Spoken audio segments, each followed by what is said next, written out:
Le 2 septembre 1945, à 9h04 du matin, un diplomate japonais de 63 ans, coiffé d'un haut de forme et vêtu d'une jaquette, boitait sur le pont en teck de l'USS Missouri ancré dans la baie de Tokyo. Il s'appelait Mamoru Shigemitsu. Il avait perdu sa jambe gauche à cause de la bombe d'un assassin coréen à Shanghai en 1932. Il utilisait une prothèse en bois et une canne. Sur la table devant lui se trouvaient 2 documents reliés en cuir, l'acte de capitulation. Derrière lui se tenaient 11 délégués japonais. Devant lui se tenait le général Douglas MacArthur, l'amiral Chester Nimitz et des représentants de 9 nations alliées. Derrière eux se trouvaient 250 navires de guerre américains. Au-dessus d'eux volaient 450 B-29 Superfortress et 1500 avions embarqués dans une démonstration délibérée de force écrasante. Shigemitsu s'assit. Il retira son haut de forme. Il retira ses gants. Il prit le stylo. À 9h04 précise, il signa son nom en caractères japonais. L'Empire du Japon, qui 50 ans plus tôt était un pays féodal avec des sabres de samouraï, qui 40 ans plus tôt avait vaincu l'Empire russe, qui 4 ans plus tôt avait attaqué la flotte du Pacifique des États-Unis à Pearl Harbor et conquis un empire s'étendant des Aléoutiennes aux frontières de l'Inde, cessa d'exister. La signature dura 4 minutes. L'Empire avait mis 67 ans à se construire. Il avait fallu 3 ans et 8 mois pour le détruire. Pour comprendre ce qui s'est terminé sur le pont du Missouri, il faut comprendre ce qui a commencé le 8 juillet 1853, lorsque 4 navires de guerre américains à coque noire sous le commandement du commodore Matthew Perry entrèrent dans la baie d'Edo et pointèrent leurs canons vers la côte japonaise. Le Japon était fermé au monde extérieur depuis 220 ans. Le shogunat Tokugawa avait interdit le commerce étranger, interdit le christianisme, interdit aux citoyens japonais de quitter les îles sous peine de mort. La technologie japonaise en 1853 se limitait à des mousquets à mèche et des navires en bois. L'escadre de Perry disposait de canons pesants capables de détruire n'importe quelle structure au Japon. Perry remit une lettre du président Millard Fillmore exigeant que le Japon s'ouvre au commerce américain. Il donna au gouvernement japonais 1 an pour réfléchir. Il revint en février 1854 avec 9 navires de guerre. Le Japon signa la convention de Kanagawa le 31 mars 1854. Les 220 ans d'isolement prirent fin sous la menace des armes. Le choc pour le Japon fut total. Les dirigeants japonais regardèrent la Chine qui avait été dépecée par les puissances européennes après les guerres de l'opium. Ils regardèrent l'Inde, devenue une colonie britannique. Ils se regardèrent eux-mêmes et firent un calcul qui définirait les 90 années suivantes. Le Japon ne deviendrait pas une colonie. Le Japon deviendrait une puissance coloniale. La décision exigeait une transformation complète de la société japonaise. En janvier 1868, une coalition de domaines du Sud renversa le shogunat Tokugawa et rétablit l'empereur Meiji au pouvoir nominal. La restauration de Meiji commença. Ce qui suivit fut la modernisation la plus rapide de l'histoire humaine. Le nouveau gouvernement japonais envoya des missions d'observation en Europe et aux États-Unis. La mission Iwakura de 1871 à 1873 emmena 50 responsables japonais et 60 étudiants à travers le Pacifique, à travers l'Amérique, à travers l'Atlantique et dans toutes les grandes capitales européennes.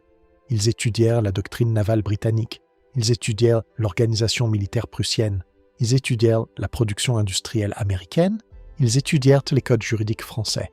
Ils rentrèrent au pays et reconstruisirent le Japon de fond en comble. La classe des samouraïs fut abolie en 1873. Le port du sabre en public devint illégal. Une armée nationale de conscription remplaça la caste guerrière. L'éducation universelle devint obligatoire. Les chemins de fer relièrent les grandes villes. Les lignes télégraphiques se répandirent à travers les îles.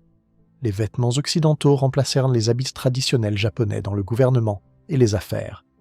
Mitsubishi, Mitsui, Sumitomo et Yasuda émergèrent comme des zaibatsu, des conglomérats industriels combinant banque, industrie et transport maritime sous contrôle familial. En 1890, le Japon disposait d'une constitution inspirée de l'Empire allemand. En 1894, il avait une marine inspirée de la Royal Navy et une armée inspirée de l'état-major prussien. La transformation prit 26 ans. Puis le Japon l'a mis à l'épreuve. Le 25 juillet 1894, des croiseurs japonais ouvrirent le feu sur des transports chinois en mer Jaune. La première guerre sino-japonaise avait commencé. Le conflit était un test délibéré visant à déterminer si la nouvelle armée japonaise pouvait vaincre une grande puissance asiatique. La Chine dépassait le Japon dans toutes les catégories. population, territoire et, sur le papier, puissance militaire. La guerre dura 8 mois. Le Japon remporta chaque engagement majeur. La marine japonaise détruisit la flotte chinoise de Beiyang lors de la bataille du fleuve Yalu. L'armée japonaise captura Port Arthur en novembre 1894 et Weihaiwei en février 1895. Le traité de Shimonoseki, signé le 17 avril 1895, accorda au Japon Taïwan, les Pescadores, la péninsule du Liaodong et une indemnité de 200 millions de taels d'argent, soit 3 fois le budget annuel du gouvernement japonais. 6 jours plus tard, la Russie, la France et l'Allemagne intervinrent. La triple intervention força le Japon à restituer la péninsule du Liaodong à la Chine. La Russie loua ensuite la même péninsule pour elle-même en 1898 et construisit une forteresse à Port Arthur. La leçon que les planificateurs militaires japonais tirèrent de cette humiliation était simple. Les puissances européennes n'accepteraient jamais le Japon comme un égal. La force était le seul langage qu'elles respectaient. Le Japon passa les 9 années suivantes à se préparer à la guerre contre la Russie. La marine japonaise commanda 6 cuirassés à des chantiers navals britanniques. L'armée japonaise doubla de taille pour atteindre 850 000 hommes. Le gouvernement augmenta les impôts à des niveaux écrasants pour financer cet effort. Le 8 février 1904, la marine impériale japonaise lança une attaque surprise à la torpille contre la flotte russe du Pacifique à Port Arthur. Aucune déclaration de guerre ne précéda l'attaque. La guerre russo-japonaise dura 19 mois. Ce fut la première guerre industrielle moderne. Tranchées, mitrailleuses, barbelés, tirs d'artillerie indirects. Toutes les caractéristiques qui définiraient la Première Guerre mondiale apparurent d'abord en Mandchourie. La bataille de Mukden en mars 1905 impliqua 600 000 soldats sur un front de 80 km. Les pertes japonaises lors du seul siège de Port Arthur dépassèrent 57 000 morts et blessés. Le moment décisif se produisit en mer. Le 27 mai 1905, l'amiral Eihachiro Togo intercepta la flotte russe de la Baltique dans le détroit de Tsushima. La flotte russe avait parcouru 18 000 miles, soit environ 29 000 km, depuis la mer Baltique pour renforcer le Pacifique. Les navires de Togo les interceptèrent à l'entrée de la mer du Japon. En 2 jours de combat, la marine japonaise coula ou captura 21 navires de guerre russes, dont les 8 cuirassés.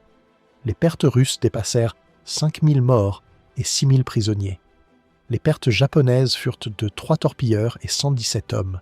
Tsushima fut l'engagement naval le plus déséquilibré de l'ère moderne. Une nation asiatique avait détruit en détail une flotte de combat européenne.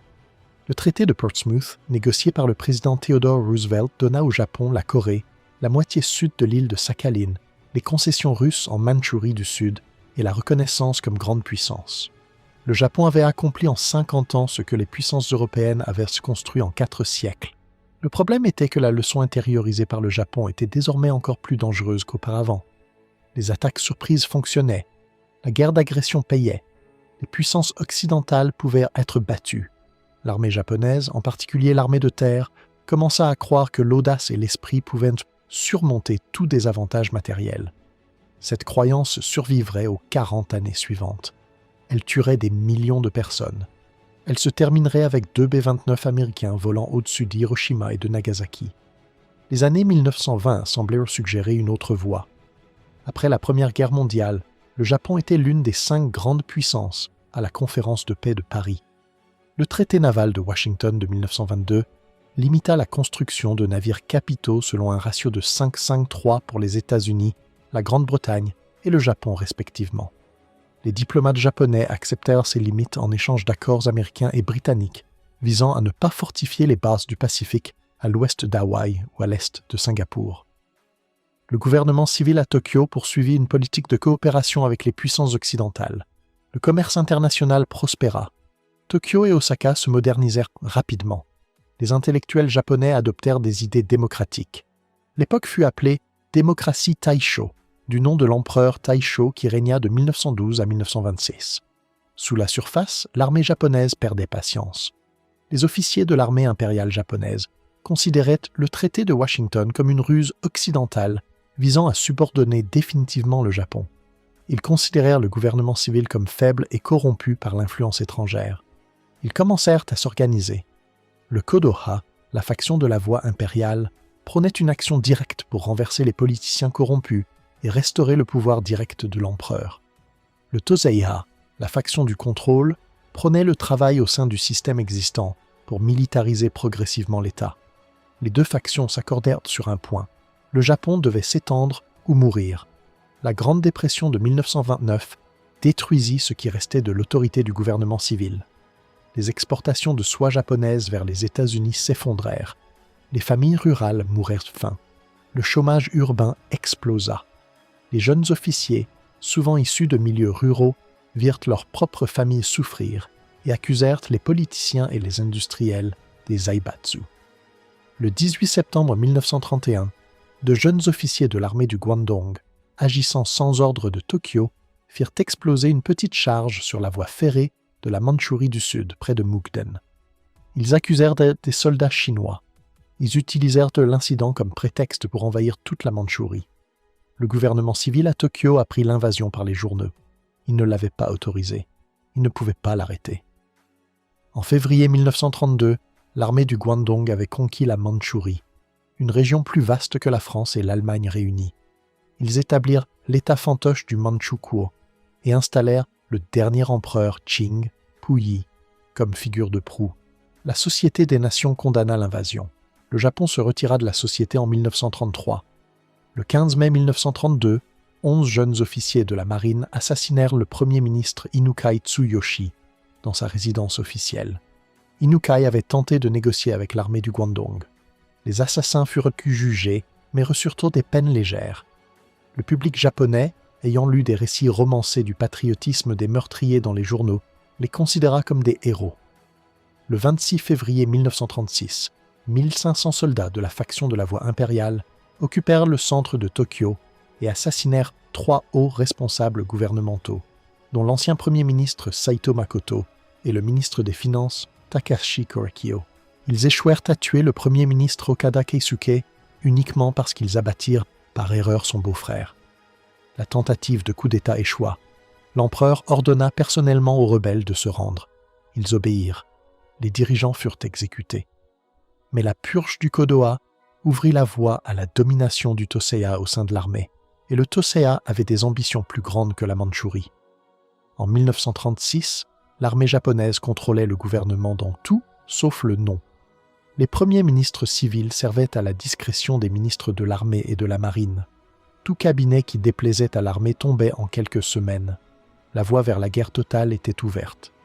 Le 7 juillet 1937, des troupes japonaises en manœuvre près de Pékin échangèrent des tirs avec des soldats chinois au pont Marco Polo. En quelques semaines, l'incident dégénéra en guerre à grande échelle avec la Chine. La seconde guerre sino-japonaise durerait 8 ans et tuerait entre 15 et 20 millions de Chinois, principalement des civils. Les forces japonaises avancèrent rapidement. Elles capturèrent Pékin en juillet, Shanghai en novembre, après 3 mois de combats urbains brutaux, et la capitale nationaliste de Nankin, le 13 décembre 1937. Ce qui suivit à Nankin définit la conduite japonaise en Chine pour le reste de la guerre. Pendant 6 semaines, les soldats japonais tuèrent entre 200 000 et 300 000 civils chinois et prisonniers désarmés. Ils commirent entre 20 000 et 80 000 viols. Les massacres n'étaient pas spontanés, ils étaient systématiques. Les officiers organisèrent des concours de mise à mort rapportés dans les journaux japonais comme des exploits patriotiques. Le massacre de Nankin fut observé et documenté par des journalistes et missionnaires occidentaux restés dans la ville. L'opinion publique internationale se retourna contre le Japon. La sympathie américaine pour la Chine augmenta. L'armée japonaise ne modifia pas sa conduite. Les atrocités se poursuivirent tout au long de la guerre. La politique des « trois tout », tuer tout, brûler tout, piller tout, devint une pratique standard dans les opérations de contre-insurrection. L'unité 731 en Mandchourie mena des expériences d'armes biologiques et chimiques sur des prisonniers chinois. Le gouvernement japonais nia ou dissimula ses opérations à sa propre population civile. En 1940, le Japon contrôlait la côte chinoise et les grandes villes mais ne pouvait pas vaincre le gouvernement nationaliste, qui s'était replié à Chongqing dans l'intérieur montagneux. La guerre devint un enlisement. Le Japon épuisait ses ressources, hommes, pétrole, acier, munitions, à un rythme que les îles principales ne pouvaient soutenir. La marine impériale avait besoin de pétrole. Le Japon importait 80% de son pétrole des États-Unis. L'opinion publique américaine, déjà hostile après Nankin, se durcit davantage lorsque le Japon signa le pacte tripartite avec l'Allemagne nazie et l'Italie fasciste le 27 septembre 1940. Le Japon était désormais officiellement allié à Hitler. Le président Franklin Roosevelt commença à exercer une pression économique. En juillet 1940, les États-Unis imposèrent un embargo sur la ferraille et le carburant d'aviation à destination du Japon. En septembre 1940, après l'occupation du nord de l'Indochine française par les troupes japonaises, Roosevelt imposa un embargo sur tout le fer et l'acier. En juillet 1941, après l'occupation du sud de l'Indochine, Roosevelt gela tous les avoirs japonais aux États-Unis et décréta un embargo total sur le pétrole. Le Japon disposait désormais d'environ 18 mois de réserve de pétrole. Au-delà, la marine ne pourrait plus opérer, l'armée ne pourrait plus manœuvrer et la guerre en Chine serait perdue. Les dirigeants japonais faisaient face à un choix: se retirer de Chine, accepter les conditions occidentales et abandonner tout ce que l'armée avait construit depuis 1931, ou s'emparer des champs pétrolifères des Indes orientales néerlandaises et des plantations de caoutchouc de la Malaisie britannique avant l'épuisement des réserves. La marine impériale et l'armée savaient toutes deux ce que signifiait le second choix. Cela signifiait la guerre simultanée contre les États-Unis, la Grande-Bretagne et les Pays-Bas. L'amiral Isoroku Yamamoto, commandant de la flotte combinée, avait servi comme attaché naval à Washington. Il avait étudié à Harvard, il avait vu les usines américaines. Il déclara directement au cabinet que le Japon pourrait se déchaîner pendant 6 mois, peut-être 1 an. Après cela, il n'avait aucune confiance. Il fut ignoré. Le plan conçu par Yamamoto, malgré ses propres objections, était une frappe préventive contre la flotte du Pacifique des États-Unis à Pearl Harbor, à Hawaï. Détruire les cuirassés et les porte-avions américains dans le port, gagner 6 mois de liberté d'action pour s'emparer de l'Asie du Sud-Est et fortifier un périmètre défensif. Forcer les Américains à négocier plutôt qu'à mener une longue guerre à travers le Pacifique. Le plan supposait une volonté américaine de négocier. Il s'avérerait être l'erreur stratégique la plus catastrophique de l'histoire militaire moderne. Le 7 décembre 1941, à 7h48, heure d'Hawaï, la première vague de 183 avions japonais provenant de 6 porte-avions attaqua Pearl Harbor. L'attaque dura 110 minutes. Les forces japonaises coulèrent ou endommagèrent 19 navires américains, dont les 8 cuirassés de la flotte du Pacifique. Elles détruisirent 188 avions américains au sol. Elles tuèrent 2403 Américains. Les pertes japonaises furent de 29 appareils et 64 hommes. Selon toute mesure tactique, l'attaque fut un succès brillant. Stratégiquement, ce fut un désastre. Les 3 porte-avions américains, les seuls navires qui compteraient pour la guerre à venir, n'étaient pas au port. Les installations américaines de stockage de pétrole, seul carburant pour toute opération navale dans le Pacifique, ne furent pas détruites. La base de sous-marins américaine ne fut pas détruite. Les chantiers navals et installations de réparation de Pearl Harbor ne furent pas détruits. 6 des 8 cuirassés coulés ou endommagés seraient renfloués, réparés et remis en service. Plus important encore, le Japon avait totalement unifié l'opinion publique américaine. Le mouvement isolationniste qui avait maintenu les États-Unis hors de la Seconde Guerre mondiale jusqu'à ce matin-là cessa d'exister dès ce soir-là. Le 8 décembre, le Congrès déclara la guerre avec une seule voix dissidente. Le 11 décembre, l'Allemagne déclara la guerre aux États-Unis. L'économie industrielle américaine, qui en 1941 était déjà 6 fois plus importante que celle du Japon, se mobilisa pour une guerre totale. Au cours des 6 mois suivants, les forces japonaises réalisèrent exactement ce que Yamamoto avait prédit. Elles s'emparèrent de Hong Kong, de la Malaisie, de Singapour, des Philippines, des Indes orientales néerlandaises, de la Birmanie et de dizaines de groupes d'îles du Pacifique. Elles capturèrent à elles seules 30 000 prisonniers britanniques et du Commonwealth à Singapour, la plus grande capitulation de l'histoire militaire britannique. Elles coulèrent le cuirassé britannique Prince of Wales et le croiseur de bataille Repulse au large de la Malaisie le 10 décembre 1941, prouvant que l'aviation pouvait détruire des navires capitaux en mer.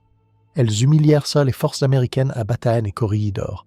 L'Empire japonais atteignit son extension maximale en mai 1942. Il couvrait 7,4 millions de miles carrés, soit environ 19,2 millions de kilomètres carrés. Il incluait 500 millions de personnes.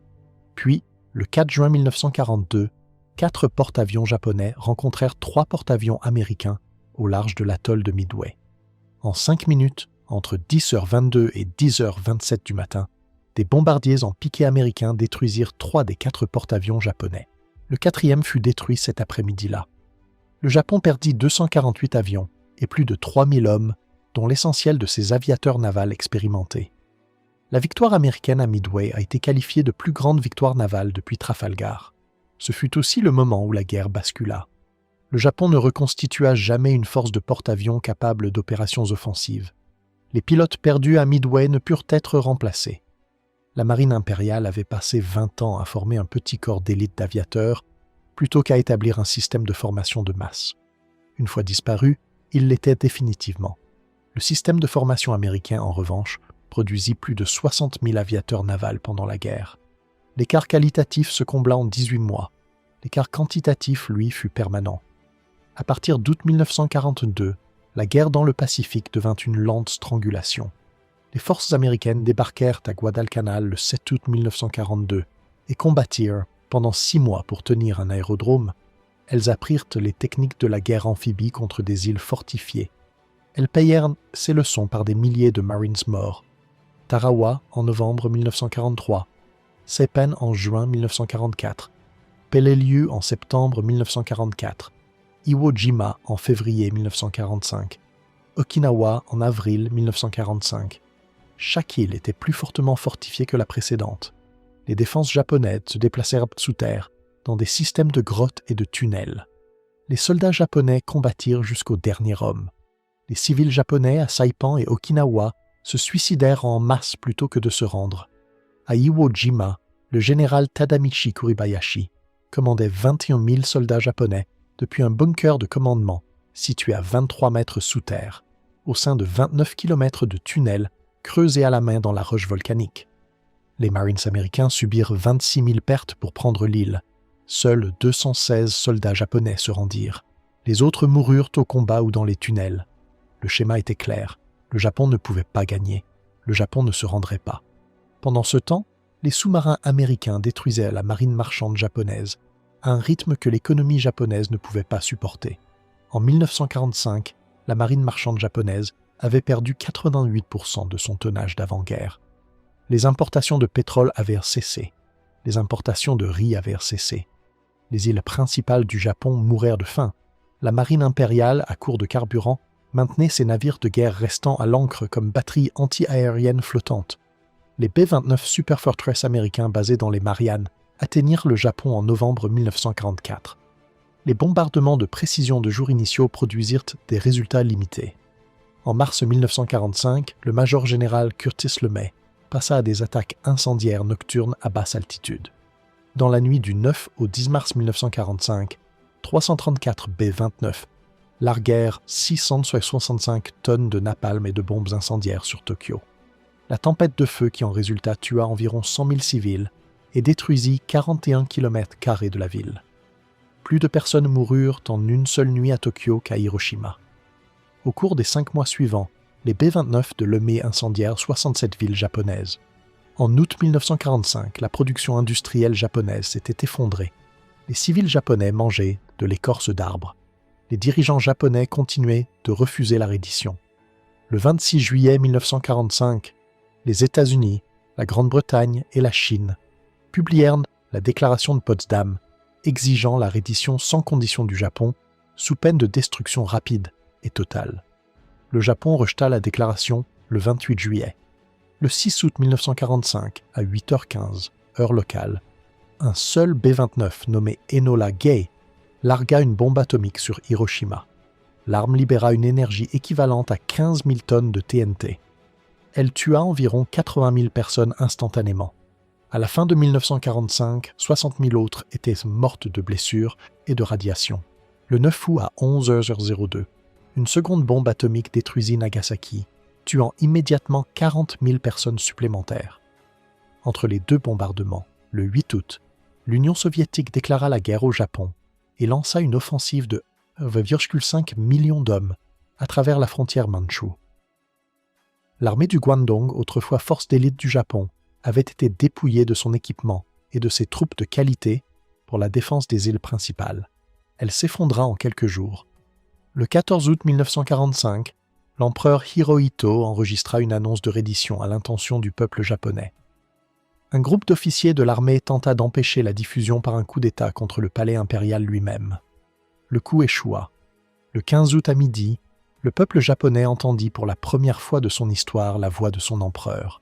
Il leur dit, dans un japonais classique formel que la plupart comprenaient à peine, qu'ils devaient endurer l'insupportable et accepter la défaite.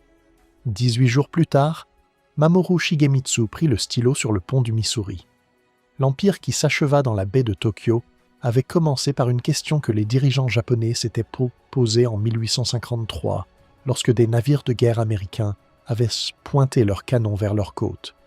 La question était de savoir comment éviter de devenir une colonie. La réponse qu'ils choisirent fut de devenir un empire à la place. Pendant 50 ans, cette réponse fonctionna. Elle vainquit la Chine, elle vainquit la Russie. Elle construisit une industrie moderne, des villes modernes, des forces armées modernes. Elle fit du Japon l'une des nations les plus puissantes de la planète. Puis la réponse commença à dévorer le pays qu'il avait choisi. L'armée, qui avait été créée pour défendre le Japon, devint une institution que le Japon ne pouvait plus contrôler.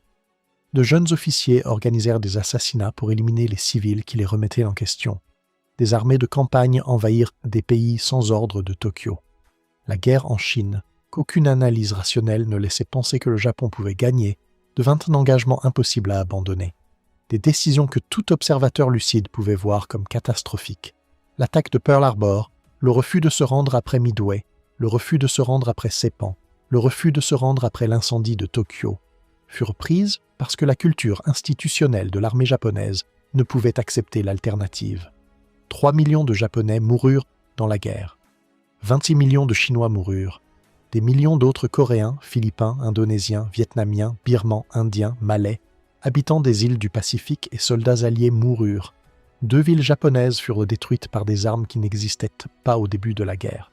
Et l'empire que la génération Meiji avait construit en 67 ans prit fin sur le pont d'un cuirassé en 4 minutes. Ce que le Japon reconstruisit après 1945 fut différent. La constitution rédigée sous l'occupation américaine renonça à la guerre comme droit souverain. L'armée fut abolie, puis reconstituée sous forme de force d'autodéfense avec des limites juridiques strictes. Les zaibatsu furent démantelés. La réforme agraire redistribua les terres aux fermiers locataires. Les femmes obtinrent le droit de vote. Dans les années 1960, le Japon était la deuxième économie mondiale, fondée sur l'automobile, l'électronique et les biens de consommation plutôt que sur les cuirassés et les armées de conscrits. Le pays qui émergea des cendres était méconnaissable pour la génération qui avait signé la reddition. Nul ne peut dire si cette transformation aurait pu se produire sans la guerre qui détruisit tout ce qui l'avait précédé. Les hommes qui prirent les décisions dans les années 1930 croyaient préserver le Japon. Ils le détruisirent. Les hommes qui le reconstruisirent dans les années 1950 croyaient repartir de zéro. Ils bâtirent donc quelque chose que les réformateurs Meiji auraient reconnu comme l'objectif initial en 1868. Un Japon moderne, prospère, indépendant, respecté parmi les nations. Il fallut simplement 92 ans et 23 millions de morts pour y parvenir. Si cette histoire vous a marqué, cliquez sur le bouton « J'aime ». Abonnez-vous et activez les notifications. Nous publions des documentaires comme celui-ci chaque semaine et nous explorons en profondeur les archives afin que les hommes qui ont pris ces décisions et ceux qui ont combattu ces guerres ne deviennent pas simplement des statistiques dans un manuel. Laissez un commentaire et dites-nous ceci. Si Yamamoto savait que le Japon ne pouvait pas gagner une longue guerre contre les États-Unis, et s'il l'a dit directement au cabinet, pourquoi a-t-il quand même planifié l'attaque contre Pearl Harbor ? Maintenant, regardez cette prochaine vidéo.